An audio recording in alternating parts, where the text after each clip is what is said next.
थेट जाऊयात, संजय राऊत बोलतायत. बोला, काय म्हणणं आहे? पहिल्यांदा राज ठाकरे उद्धव ठाकरे इतका वेळ एकत्र होते. राजकीय युती संदर्भात अधिकृत बोलणी सुरू झालेली आहेत का आणि घोषणा कधी होणार अधिकृत याकडे सगळ्यांचं लक्ष आहे. तुम्हाला सत्य ऐकायचं आहे? येस, सत्य ऐकाय आता पत्रकारांना नेहमी सत्यच ऐकायचं असतं. आता सत्य ऐका. हा, काय? माननीय उद्धव ठाकरे त्यांच्यावर मी सुद्धा होतो. राज ठाकरे यांच्या निवासस्थानी आम्ही गेलो. त्यात कोणताही राजकीय कार्यक्रम नव्हता. बरं काहीही राजकारण नव्हतं. बरं सत्य असं आहे, बरं गणपतीच्या वेळेला उद्धवजी हे राजसाहेबांच्या घरी गेले,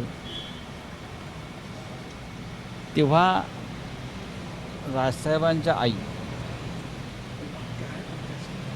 हां म्हणजे उद्धवजींच्या मावशी काकी याने निघताना उद्धवजींना सांगितलं की गर्दीमध्ये आपल्याला बोलता आलं नाही उद्धव, बरोबर तेव्हा तू परत ये मला भेटायला. बरोबर. आणि त्यानुसार मावशींना भेटायला, कुंदा मावशींना भेटायला म्हणजे राजसाहेबांच्या आईंना भेटायला आज उद्धवजी राजसाहेबांच्या घरी गेले. नाही, पण संजय राऊत साहेब राज ठाकरे उद्धव ठाकरे 3 वेळा एकमेकांना भेटले. 5 जुलै उद्धव ठाकरेंच्या वाढदिवसाचं अभिष्टचिंतन आणि आता गणपती, त्यावेळेसही खूप लोक बरोबर होते.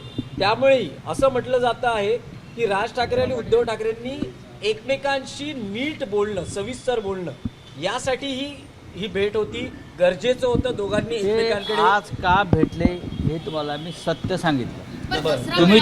तुम्ही त्याच्यावर विश्वास ठेवला पाहिजे, कारण मी सत्य सांगतोय.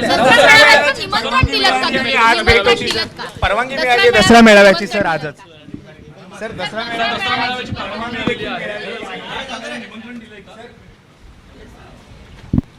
तर राज ठाकरे आणि उद्धव ठाकरे यांची 2.5 तास भेट झाली. तर या संदर्भात आता त्या भेटीच्या दरम्यान उपस्थित असणारे संजय राऊत यांनी भाष्य केलंय.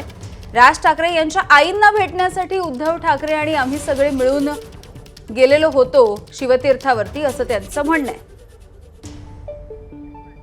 ठाकरेंच्या शिवसेनेला शिवाजी पार्कमध्ये दसरा मेळाव्याची परवानगी मिळालेली आहे. एक मोठी बातमी आपण बघतोय. उद्धव ठाकरे यांना दसरा मेळाव्यासाठी शिवाजी पार्कच्या मैदानामध्ये परवानगी मिळालेली आहे.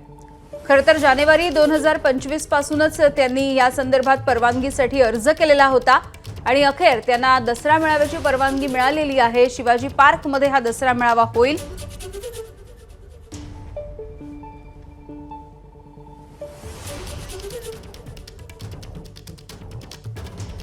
तर यंदाचा दसरा मेळावा ठाकरेंच्या शिवसेनेचा हा पुन्हा एकदा शिवाजी पार्कमध्येच होणार आहे. या दसरा मेळाव्याची उत्सुकता आहे, कारण याच दसरा मेळाव्याच्या पार्श्वभूमीवर आता बैठकांना सुरुवात होते. त्यामुळे आजच्या बैठकांमध्ये जे काही घडलं या संदर्भात दसरा मेळाव्यामध्ये उद्धव ठाकरे नेमकं काय बोलतील, युतीच्या संदर्भात उद्धव ठाकरे नेमकं काय बोलणार, आगामी महानगरपालिकेच्या निवडणुकांचा सगळा माहोल असणार आहे, या संदर्भात ते आपल्या कार्यकर्त्यांना नेमका काय कानमंत्र या दसरा मेळाव्यातून देणार. यासोबतच खरं तर दसरा मेळाव्यामधून उद्धव ठाकरे अनेकांवरती निशाणा साधत असतात. या वेळेला नेमका कुणावरती निशाणा साधणार हे बघणं सुद्धा महत्त्वाचं ठरणार आहे. वेदांत नेब आमचे प्रतिनिधी माहिती देतील. वेदांत, यामध्ये 2 ऑक्टोबरला दसरा आहे आणि याच दसरा मेळाव्याच्या साठीची जी परवानगी लागते, दरवर्षी ठाकरेंच्या शिवसेनेकडनं परवानगीसाठी पत्र महापालिकेला दिले जातं आणि या वर्षी सुद्धा जानेवारी महिन्यात हे पत्र देण्यात आलं होतं आणि ती परवानगी आज मिळालेली आहे. ती स्मरणपत्र सुद्धा देण्यात आले आणि त्यानंतर आता ही परवानगी देण्यात आलेली आहे. एकच अर्ज दाखल झाला होता मुंबई महापालिकेला आणि त्या अर्जावरचा विचार करण्यात आला आणि आता दसरा मेळाव्यासाठी ठाकरेंच्या शिवसेनेला ही परवानगी देण्यात आलेली आहे. ठाकरेंची शिवसेना आणि मनसे या युती संदर्भात काही घोषणा या दसरा मेळाव्याच्या निमित्तानं होते का हे बघावं लागेल. शिवाय आगामी महापालिका निवडणुकीच्या अनुषंगाने सुद्धा उद्धव ठाकरे या दसरा मेळाव्यात काय बोलतात याकडे सगळ्यांचं लक्ष असेल. यामिनी अगदी वेदांत, खरं तर आता आपण बघितलं की उद्धव ठाकरे, राज ठाकरे यांची भेट झाली, यामध्ये सुद्धा दसरा मेळाव्याच्या संदर्भात चर्चा झाली असं बोललं जात होतं.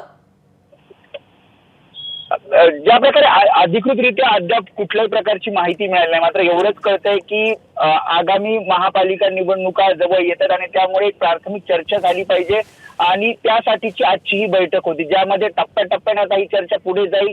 जागा वाटप नेमकं कसं करायचं किंवा मुंबई महापालिकेसोबत इतर ठीक आहे. कोणत्या महापालिका आहेत ज्यामध्ये सोबत निवडणूक लढतात, यावर चर्चा झाल्याचं कळतंय. ठीक आहे, धन्यवाद वेदांत सविस्तर माहितीसाठी. एबीपी माझा, उघडा डोळे बघा नीट.